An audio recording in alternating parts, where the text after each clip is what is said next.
My journey of music started in 2010. I was in a school where choirs were so much trending, and my thing was football before, but you know, like teenagers, like they want to go with things that are trending. So I also joined the choir like that.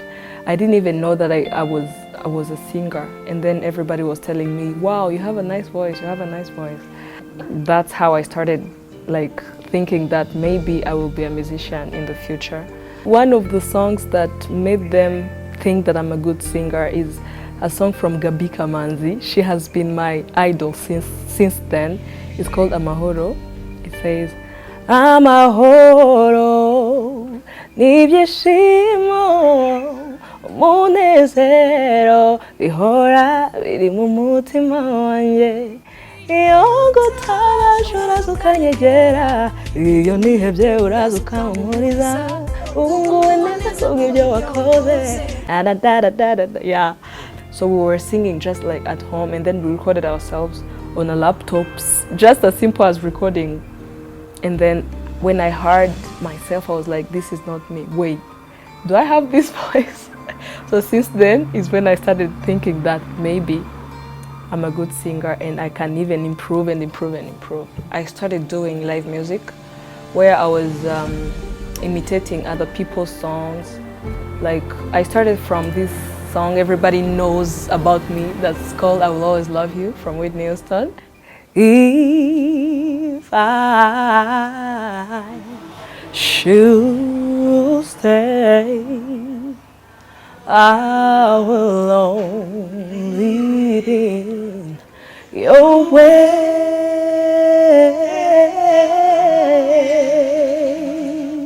So I go, but I know I think of you every step of the way.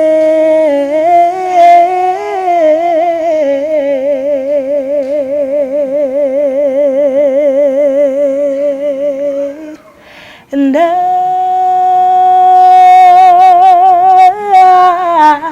will always love you, will always love you.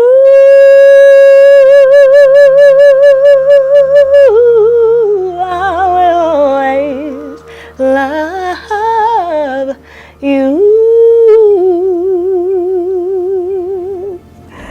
So when I went and sang 2 songs on my own and people clapped, I was like, this is what I've been missing. And later on, they even gave me money. So that's when I decided that it's going to be my life forever and ever as long as I'm still alive. So if you really love me, say yes. But if you don't, dear, no thanks. But please don't tell me. Perhaps.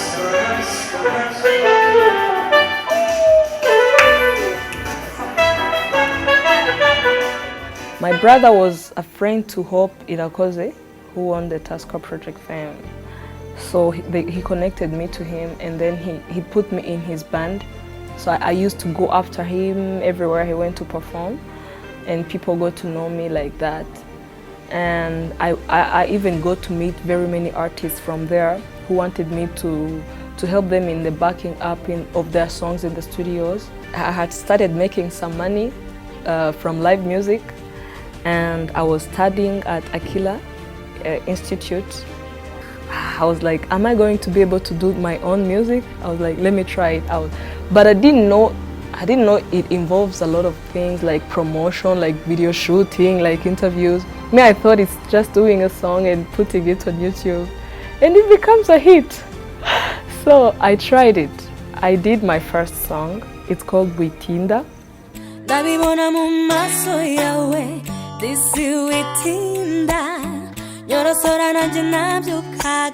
I couldn't leave the live music because it was helping me pay my school fees, and I had even started helping my family.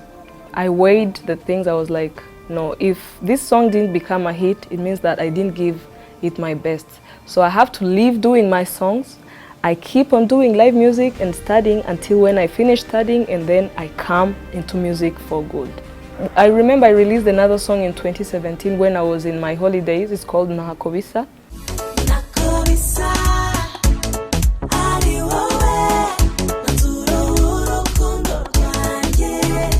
When I graduated in 2017 in November, I was like, now this is the time for me to do the music just as much as I want, because I'm done with school and I'm going to be doing live good to get the money to invest in my music, but again I'm going to be able to give myself to my songs and my music. So that's when I did my first hit song. I can't call it a hit song, but it's the song that more people knew than the people who used to know my songs before.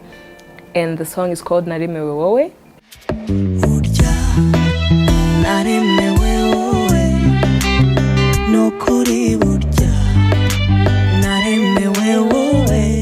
So that's how I can say that I joined the real music industry in 2018. I do my gigs. I go to sing in events. I've achieved just like 2% of what I really want to achieve. But the less I achieved, I was helped by God first. I have a mentality of being independent, of working hard, of nobody, like I don't like anybody giving me anything, if it's money or if it's anything that I haven't worked for. So that's why I prefer working hard and getting the money. And the money I get, however much money I can get, I have goals and I have strategies to achieve my goals. So I don't waste my money. I save and I do essential things. I can't get $300, for example, that's an example, and then go buy a wig of $300 when I know I need to do a song, when I know I need to eat, when I know maybe my little sister needs school fees. So I prefer how to use my money, not in a way that people want or would think I will, but in a way that will give me peace of mind, that will help me in a way that people don't see, but that I feel like I'm fine in me. Like instead of going and driving nice cars, looking good, but when I don't have peace of mind. Since I became an artist, the first challenge I faced was financial. Sometimes I have videos in my head or people I want to do collab with, and it doesn't happen because my budget doesn't fit what's needed. So I decided to cut everything until I reach where my budget can afford.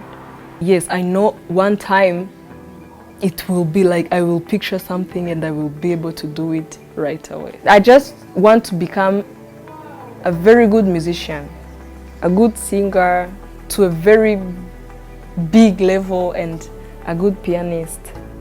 And learning piano is one of the hardest things that I've found in my career.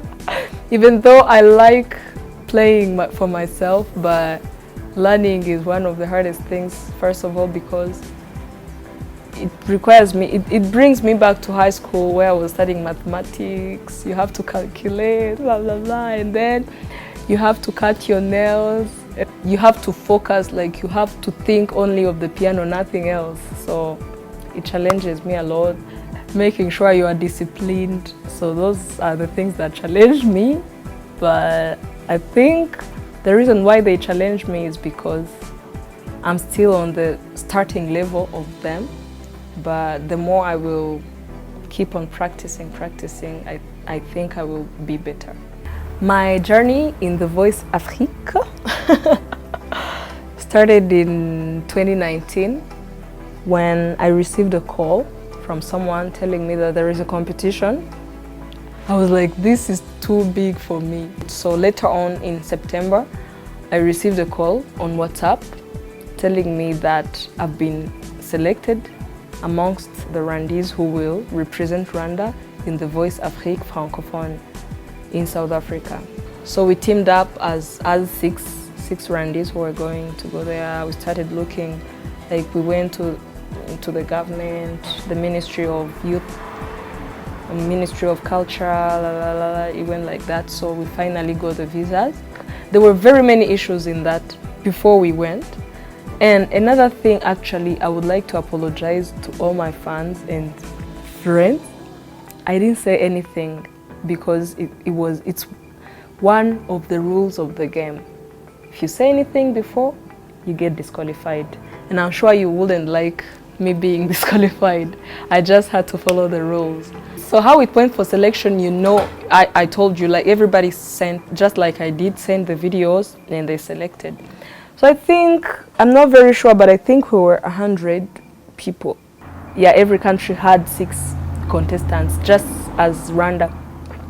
We went for the first audition. It was blind, where you sing when coaches are not looking at you, and then they turn if they like what you did. And then if they turn, you will have to choose one of them to be your coach throughout the journey of the competition. So it all happened, and I went on stage and I sang just as much as I could. Something told me it was over when I saw you and her talking. Something deep down in my soul said, cry, girl. When I saw you and the same girl walking around from me, child. Ooh, I would rather go blind, boy, than to see you walk away from me, child. No. So, yeah, that's the song. It's called I Would Rather Go Blind from Eta James. 3 coaches turned. That I passed, good enough, and I went on the second stage that's called Battles, where it's like fighting, where you sing one song when you're 2 people. I also passed, but I almost left. Before going on stage, we used to sit somewhere waiting to go on stage. So while I was sitting, I was like, if I'm not chosen, they give people speeches. I had even prepared what to say if I don't get chosen. And I was like, I won't cry because I don't want to cry because of failure in front of the whole world. Ce soir, je partirai avec Cathy. I was happy for her, but I was not happy for me. I hugged her because I was so happy for her. But again, in my heart, I didn't feel so good because I was leaving the competition. But again, I had made a promise to myself that I won't cry. So I kept on smiling, faking, but trying to. So they told me to speak, and I had made my speech already. So I spoke, and I could see it in their eyes that they were seeing that I was not happy, even though I was smiling. So I just left the stage. I left. I was like, yeah, I'm leaving. So I heard people in the audience screaming so much. And then I looked behind. So I saw that another coach stole me. And I went back. So that's when I couldn't hold my tears. And then the MC was also still speaking. And I was still leaving. And we normally know that when we are leaving, there is nothing. Like, people are not screaming and the MC is not talking, you just leave and go. So I cried. And then that's how I continued the adventure. The next, I can't talk more about it because it's not yet out. You will see it, but I can tell you that it's all good. I'm so grateful for where I am now because I know I will go far, so far in this competition. And that's by the the grace of God. It's not because I'm so talented. Maybe this might come home, you never know. So please, when I tell you to vote for me, please do it. When I announce that the voting has started, please do it and tell everybody else to do it. The lockdown has been, of course, it's because of the COVID-19. I was supposed to record songs, very many songs, and I didn't. I was supposed to shoot some videos, I didn't. I was supposed to go back to South Africa for the competition, I didn't. I was supposed to do some gigs, I'm not. I had even taken some advance from some people and I'm so sorry to them because yeah, we will resume. So right now, as I said, the economic instability is really high. So, but I'm not scared because I know I'm not alone. Yeah, I'm just talking about how it has affected my music career in general. I do have projects. I have different collabos coming up after The Voice. And I have the song, like singles. I was planning to release an album in this year, but I don't think I am doing it because in this time I was supposed to be recording the songs that I'm going to be releasing, but I'm not. Because we are encouraged to stay home, like only staying home. And I don't have a home studio, so I can't record the songs. And it has forced me to extend my plan of releasing an album this year to next year. I have a project that's not singing or that's not music. The project is called Read with Alyn Sano. It's something I do, reading books for kids, and then I upload different parts on my YouTube channel. I did that because I really wanted to contribute to my society, not only singing, but also doing something that can help kids, especially in this lockdown where they can't go to school. Maybe they can sit and listen to what I'm reading for them. It can help them learning new vocabularies, getting to know, like to learn from the stories that I read for them, and just enjoying listening to what I read, because I know they love me and I love them too.